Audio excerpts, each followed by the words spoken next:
మొత్తం రాష్ట్రం మొత్తం 9,500 కొనుగోలు కేంద్రాలు ఉండాల్సి ఉంటే ఈ రోజు వరకు 6,000 మాత్రమే తెరిచినారు. ఏది ఇక్కడ ఇప్పుడు సంగారెడ్డి జిల్లాలో ఇప్పుడే సోదరుడు రాజశేఖర రెడ్డి అనే రైతు చెప్తున్నాడు, ఒక్కటంటే ఒకటి వరి కొనుగోలు కేంద్రం ఈ రోజు వరకు పెట్టలేదు. అంటే ఎంత అన్యాయమైన పరిస్థితి అంటే సెంటర్లు పెట్టరు, పెడితే రైస్ మిల్ అలాట్ చేయరు, అట్లాగే ఆ సెంటర్లో గన్ని బ్యాగులు దొరికాయి, సుతిల్ దారం ఉండదు, అకాల వర్షాలతో నష్టం కిందైతే కప్పెతందుకు టార్పాలిన్లు లేవు. అంటే ఉద్దేశం ఏంది ప్రభుత్వం అందంటే అడ్డికో పావుసేరికో రైతు బయటికి పోయి మళ్ళీ అమ్ముకోవాలి, దళారుల పాలు కావాలి ధాన్యం, మొత్తానికైతే రైతుకు మద్దతు ధర ఇచ్చే పరిస్థితి ఉండవద్దు అని చెప్పి ఇవాళ మొత్తంగా రేవంత్ రెడ్డి ప్రభుత్వం కాంగ్రెస్ ప్రభుత్వం పనిచేస్తా ఉన్నది.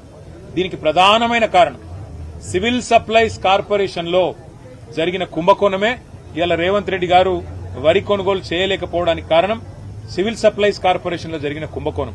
ఇవాళ సివిల్ సప్లైస్ కార్పొరేషన్ సంస్థ 1,06,000 కోట్ల అప్పుల పాలైంది. ఆ అప్పుల పాలైపోయి ఇవాళ ఆ సంస్థకు ఎన్పీఏగా డిక్లేర్ అయిపోయి, అంటే ఆ సంస్థకి ఎవడు బ్యాంకులో పతార లేదు, నాన్ పర్ఫార్మింగ్ అసెట్ అయిపోయింది. అందుకే మరి ఇలా సంస్థకి వెళ్ళి పైసలు ఉడతలేవు కాబట్టి ఇవాళ సెంటర్లు తెరిచే పరిస్థితి లేదు. రేవంత్ రెడ్డి ప్రభుత్వం చేసిన కుంభకోణం సివిల్ సప్లైస్ కార్పొరేషన్లోనే దీనికి ప్రధాన కారణం. ఇంకొక మాట,